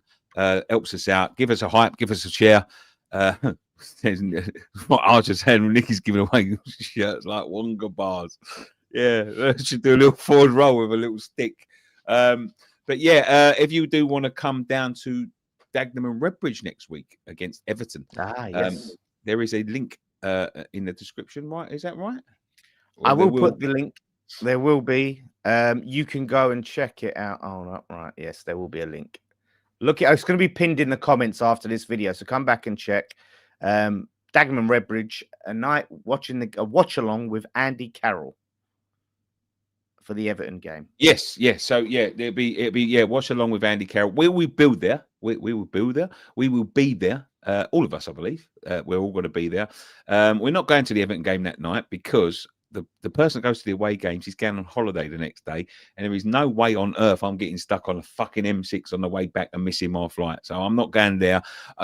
Come there, and I'll give you a fan cam in there. But it will be us and Andy Carroll alongside Fan Parks, I believe it is, and Dagenham and Redbridge. So yes, we'll be showing the game, and there is tickets available still. Tickets. So tickets are going to be a limited number of tickets will be available for £5. So make sure you get in early to get the £5 tickets. Then after that, they go up to I believe £20. So there's so it's all about getting in that early access. So first come, first serve on those. And like I said, I'll get the link, check after the thing, but we're going to be promoting it throughout the week on all our videos anyway. So like I said, Dagenham and Redbridge, get down there, watch the Everton game with everyone, with Andy Carroll. You can meet him, obviously get a fan cam. They're going to have fucking games and entertainment, and the beer is cheaper than most places. I will say that there. So yeah, lots. Yeah, that's the main thing. Andy Carroll. Beer, mate. Like, what's the beer prices? Ryan said Scott can't make it. Yeah. So so do come out. It'd be great to meet everyone. And like I said, good old Andy Carroll's having a party. That's all I'm going to say. Yeah, that's all I'm going to say on that one. Good old. Is it the real Ryan Archer for West Ham Fan TV? Yes, I believe it is, mate. Yes, it definitely is. It definitely is. Ban him. No. There we go. Yeah, we'll all be down there next week. It'll be me, Dan, Scott, I believe, unless Ryan's telling the truth. I know. And Ryan will all be there.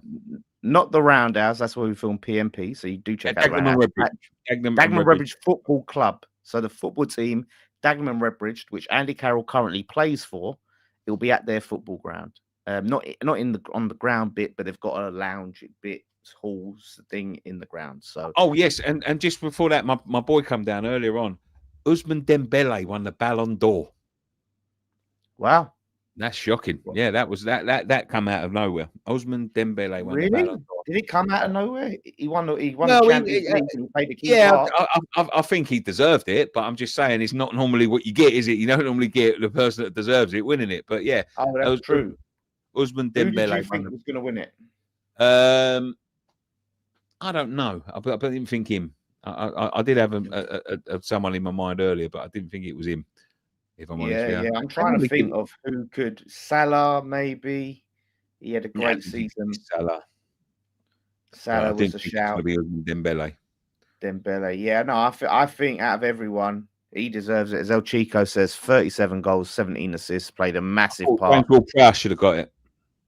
Yeah. Oh, listen, if Graham Potter was on the board, Lamine Yamal. Yes, Lamine Yamal. That's who I thought was. Yeah, I think Yamal. He had a great. Obviously won the. I think they won the La Liga, didn't they? But yeah, I think still it's a lot of years for him to go and win that. Like this was so the way he's going at the minute, he's going to dominate for fucking donkey's years. Yeah. That's it. That's the thing. Like, Elise was in with a shout. Now, do you know who I thought was going to win it? Rafinha. That's who I thought was going to win it. Rafinha of Barcelona. Dembele is the right one. They've made history for PSG winning their first ever Champions League. He played a massive part. So yeah, it's like you said, Nick. It's good that finally, like, someone can say he deserved it. Those other characters, especially Yamal, is going to get opportunity. Let's look at Jay says when Messi won it. Jay says all of Real Madrid players boycotted Ballon d'Or. They boycotted it. Why did they do that? I didn't know about that. Because I think it was because of Vinny Jr. last year, wasn't it? Yes, mate. All that crap. Sven's right. It had to be a PSG player. How many votes did JWP get? Just one. And that was Graham Potter. Graham Potter, yeah. Yeah, that's it. That's the vote. And Nicky, since he thinks he's the second coming of David Beckham. Yeah, he got two. I got one with me as well. He got two. But great show, mate. We had some great callers. Yeah, tonight. That was lovely. That was wicked. Lots of good debate. And listen, we're going to be keeping on all the news thick and fast. What the hell is going on with the manager situation? It changes every day. Building up to the Everton game. Of course, are kids allowed in? I'll have to double check that. Yeah, I believe they are. Yeah. They didn't say anything about kids not being. Yes, there will be. But will be allowed in. Yeah, I'm sure they will. I believe it's a family-friendly event. So do go and see it. So do go check it out. Like I said, everyone's welcome. It's just good. Everyone get together and just watch some football together. Watch Everton together. Like watch the fans, and then come on the channel. Nick and Dan, guess who scored against PSG tonight? Aguirre. Fucking hell. Did he really? Do you know who did score a banger the other day? Soufal. Yeah, fucking hell, man. Free kick. Hurts me. That does, because all the years I desperately wanted him to score for us. Oh yeah, let's be honest. In fucking hindsight, we should have kept him. We should have kept him. But yeah, there we go. Because Walker Peters can play on the left. Yeah, he can. Yeah, but there we go. Thank you very much for joining us on this edition of the Phone-In Show. You can get involved next week. Just look out for the link and the what is it? The link? Or what do you call it? The link? Is it the link? What do you mean? Am I right? What link for what? Ask for the link in the tweet when you see the tweet next week. Yeah. Thank you very much. One thing left to say. Come on, you Lions.